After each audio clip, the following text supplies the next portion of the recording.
So that the holidays that we now participate in were in ancient times in Africa literally holy days, times of understanding and revering the God in nature, and understanding the God in nature, and how to connect yourself with that God force to be able to allow you to become the best man possible or the best female possible, so that you can make your contribution to civilization.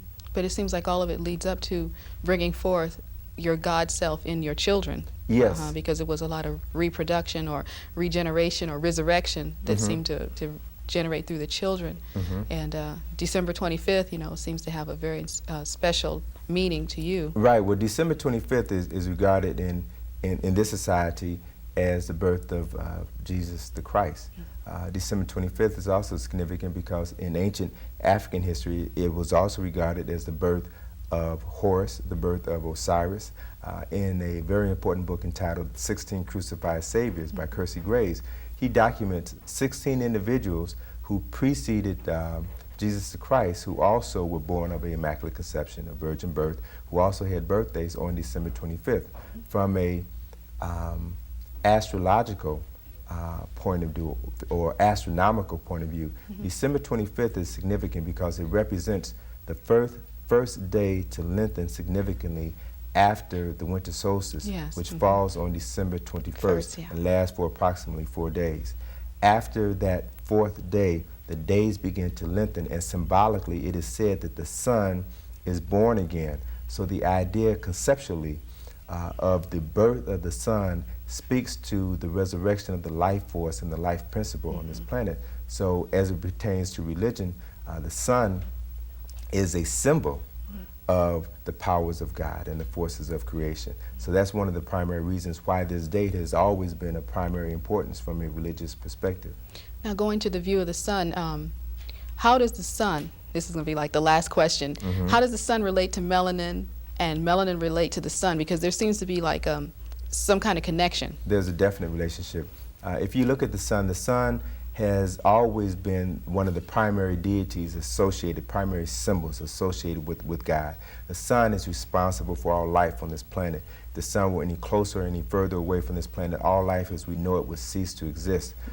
The sun is responsible for generating energy which sustains the life on this planet. There's a special relationship that exists between people on the continent of Africa. People on the continent of Africa have dark skin because of the fact that they are exposed to higher concentrations of the radiation which comes from the sun. The dark skin is there because of the melanin, the greater presence of melanin in the skin, which serves to shield the skin from the harmful ultraviolet rays of the sun, which causes skin cancer in people that lack this melanin armor. Melanin is also significant because it converts those harmful UVB rays of sunlight into substances that can be used for productive purposes within the body.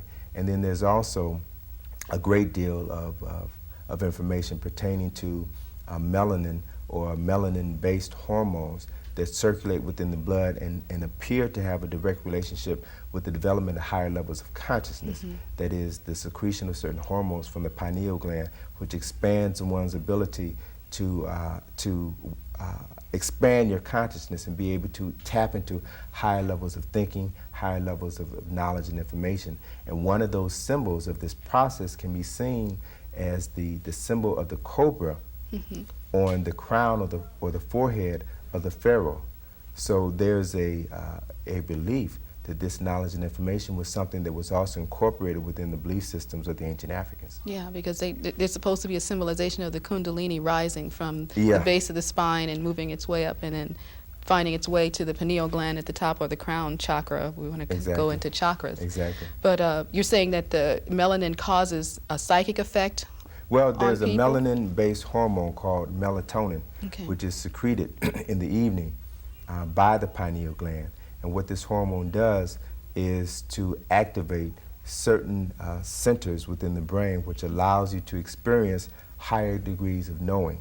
I would like to see them do a research on that. If it secretes in the evening, that could symbolize why man must sleep at night, so that he can do on his spiritual journey or dreams. Well, that raises a very interesting point. If you remember, when you sleep at night, your two eyes are closed. Right, but and your yet you third still eye. see. Yet you still experience things. And many of us oftentimes communicate with our ancestors.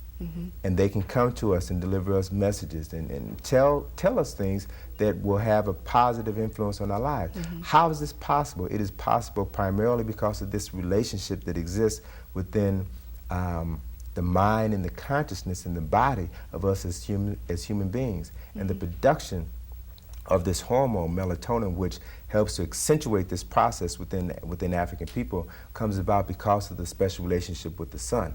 So the sun has always played a primary role within African people as a means of linking them with the sources of creation.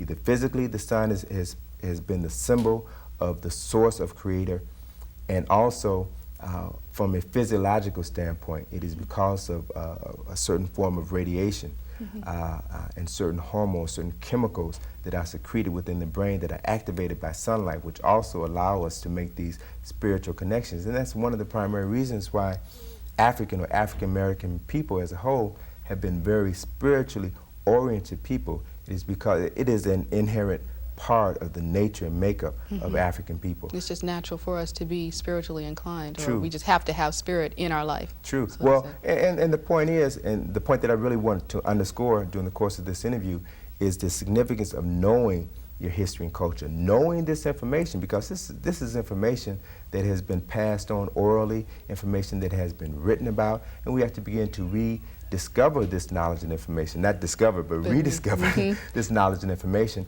and then incorporate this information into our way of knowing and doing things so that we can improve the quality of our lives here today. And the quality of our lives of our children. Exactly. Okay, well, thank you very much, Mr. Browder. It's been a wonderful interview, and we're going to have to wrap it up right now. So that ends another episode of Nile Valley Civilizations.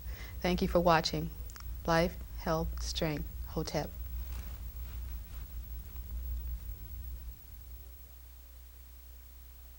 It's important to understand that information is power, and you should take advantage of books that will help you to further your knowledge and information about our history and culture. Our first book here is From the Browder File, 22 Essays on the African American Experience, written by Anthony Browder.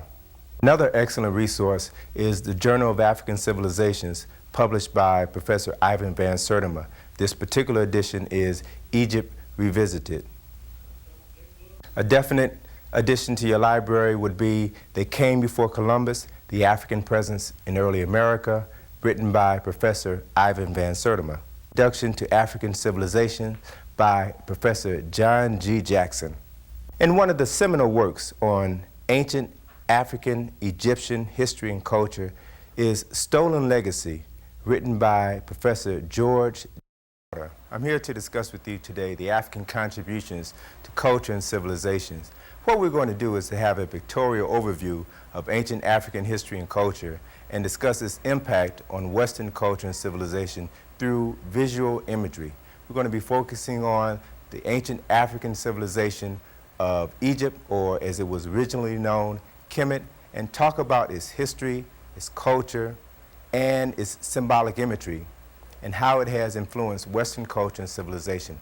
This is a good time to talk about this subject matter, particularly as it pertains to Black History Month. Here we see an ad which discusses before there was American history, there was Black history. We see numerous ads such as this during Black History Month, and then after February, they seem to disappear. It's almost as though the only time we should celebrate our history and culture is during Black History Month. Well, what I want you to understand through this program is that every month, every day should be a day in celebration of the accomplishments of African history and culture. When you begin the discussion of history and civilization, you have to begin in Africa, you have to begin in Egypt. It is here in Egypt where we can see the first man-made structure of stone in the history of this planet.